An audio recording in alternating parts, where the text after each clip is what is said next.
देखो बच्चों, जय श्री कृष्णा। देखिएगा, हम बता रहे हैं आज का टॉपिक क्या है, ऋग्वेद। ऋग्वेद से भी जो भी प्रतियोगी परीक्षा होती हैं, चाहे MNMS की है, चाहे नवोदय विद्यालय है, चाहे सैनिक स्कूल की है, या और ये यूपी टेट या वगैरह कोई भी परीक्षा है, उसमें से अक्सर इसमें से प्रश्न आते हैं। देखिएगा, ऋग्वेद के बारे में रचना कब हुई थी, अभी मैंने बताया था पहले, उसमें कब हुई थी, पूर्व वैदिक काल में। कब हुई थी,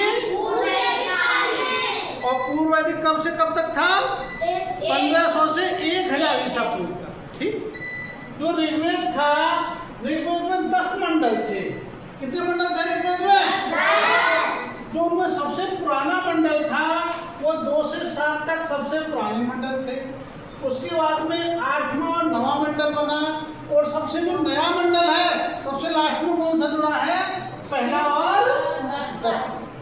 कौन सा जुड़ा है, पहला और 10। तो ऋग्वेद के सबसे नए मंडल कौन कौन से हैं, पहला और 10। आगे चलते हैं। उसमें सूक्त की बात पूछे, कितने सूक्त हैं, कितने दो वो हैं, तो कितने 1028 सूक्त हैं। कितने हैं, 1028। जो तीसरे वेद का तीसरा मंडल है, उसमें गायत्री मंत्र है। कौन से मंडल में है, तीसरे में। तीसरे मंडल में कौन क्या है, गायत्री मंत्र। और जो 10वां मंडल है, ऋग्वेद का जो 10वां मंडल है, उसमें वर्ण व्यवस्था के बारे में बताया गया है। वर्ण व्यवस्था में 4 भाग हैं, ब्राह्मण, क्षत्रिय, वैश्य और शूद्र। यदि मनुष्य के शरीर की करें तो ब्राह्मण किसको माना है, सिर के लिए क्या माना है हमारे को, ब्राह्मण। और भुजाओं के लिए क्या माना है, क्षत्रिय। और पेट के लिए क्या माना है, वैश्य। और पैरों के लिए क्या माना है, शूद्र माना है।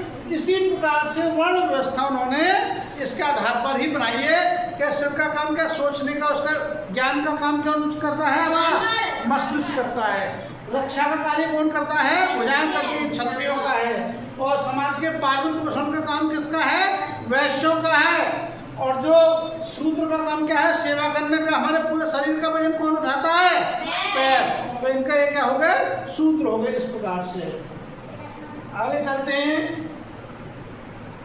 अब देखिए उत्तर वैदिक काल।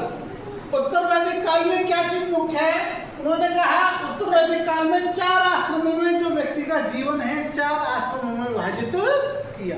कौन कौन से, सबसे पहला है ब्रह्मचर्य। जन्म से लेकर 25 वर्ष तक ये कहा कि वो अपनी शिक्षा प्राप्त करेगा और ब्रह्मचर्य का पालन करेगा। दूसरा है गृहस्थ। 25 साल से 50 साल तक क्या करेगा, वो अपने परिवार में रहेगा, परिवार चलाएगा। ठीक है। उसके बाद वानप्रस्थ, 50 से ऊपर कहाँ चला जाएगा, वनों में चला जाएगा, और फिर 75 से आगे को संन्यास करेगा। ठीक है। यानी जीवन के लिए 4 भागों में बांट दिया कि पहले ब्रह्मचर्य, गृहस्थ, वानप्रस्थ और संन्यास। और ये इसका जानकारी कहाँ मिलती है, जावाल उपनिषद में। जावाल उपनिषद में जो है आपके 4 आश्रमों के बारे में बताया गया। सबसे मुख्य बहुत ज्यादा पूछा जाता है, सत्यमेव जयते कहाँ मिलता है, इसमें मिलता है मुंडक उपनिषद।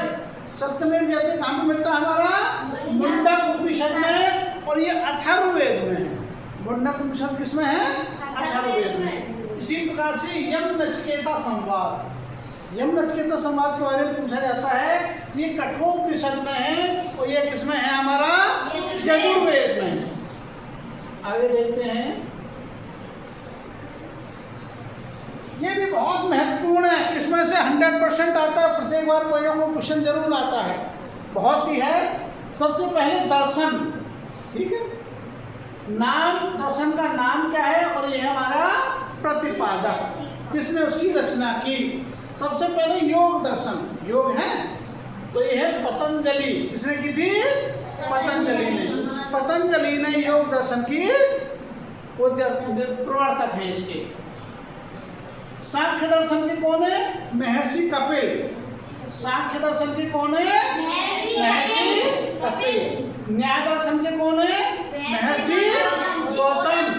पूर्व मीमांसा के जैमिनी, उत्तर मीमांसा के वादरायण, और अद्वैतवाद के संरक्षक। इसमें से भी ज्यादातर योग दर्शन, सांख्य दर्शन, न्याय दर्शन तीनों में से कोई सा कोई अवश्य ज्यादातर पूछता है। तो ये भी आपको सब याद होना चाहिए। योग दर्शन की किसने की थी? प्रतिपादक कौन थे योग दर्शन के? पतंजलि। और सांख्य दर्शन के? कपिल। और न्याय दर्शन के? गौतम। इसके बाद पूर्व मीमांसा के? जैमिनी। और उत्तर मीमांसा के? बादरायण। और इसके अद्वैतवाद के? तो ये है। इसके बाद और अगली हम जो जाएंगे, जो महत्वपूर्ण क्वेश्चन है उनकी वीडियो डालेंगे। तो जो भी बच्चे को यदि ये पसंद आ रही है तो सभी के लिए इस वीडियो को शेयर करें और लाइक करें। जय श्री कृष्णा।